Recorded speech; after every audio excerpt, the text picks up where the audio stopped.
Hello friends, இது பார்த்திங்கன்னா இது ஈஸியான ஒரு ஸ்நாக்ஸ் தான். அரிசி மாவில் செய்கிறது.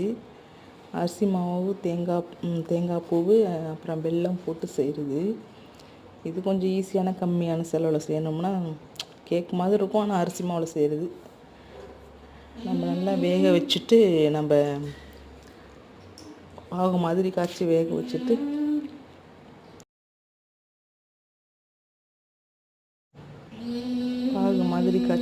வேக வச்சுட்டு அது பிளேட்டில் ஊற்றி கேக் மாதிரி நம்ம எடுத்து கொடுக்கலாம். ஆனால் ஹெல்த்தியானது தான். கொஞ்சம் ஒரு கப்பு ரவை, ஒரு கப்பு பச்சரிசி மாவுனா ஒரு கப்பு கோதுமை மாவு போட்டுக்கணும்.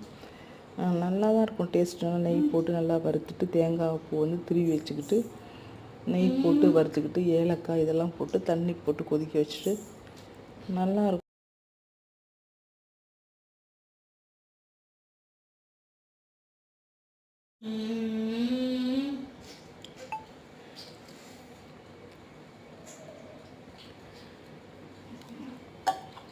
ஈஸியான சிம்பிளான ஒரு ஸ்நாக்ஸ்.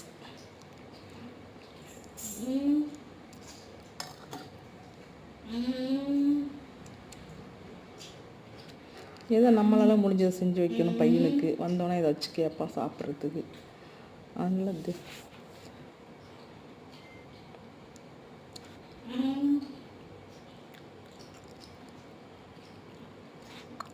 தண்ணி போட்டு வெல்லம் கூடவே தண்ணி கரைச்சிட்டு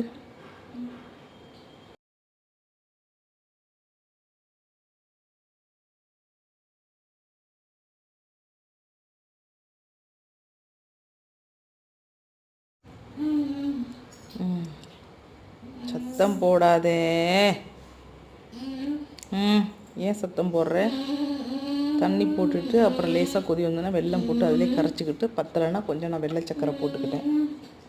நீங்களும் வெல்லம் நிறையா இருந்தால் அதே அளவுக்கு போட்டுக்கலாம். பத்தெல்லாம் கொஞ்சம் வெள்ளை சக்கரை போட்டுக்கலாம். ஏன்னா என்கிட்ட வெல்லம் கம்மியாக இருந்ததால் நான் வெள்ளை சக்கரை கொஞ்சம் ஆட் பண்ணிக்கிட்டேன்.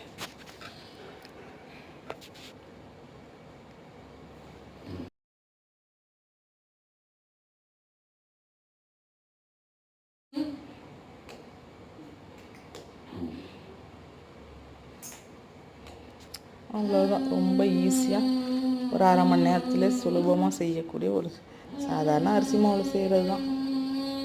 பெரிய அளவில் செலவெல்லாம் இல்லை. இதை நமக்கு தகுந்த மாதிரி கொஞ்சம் செஞ்சுக்க வேண்டியதுதான். ஈஸியாக செலவு கம்மியான ஒன்று.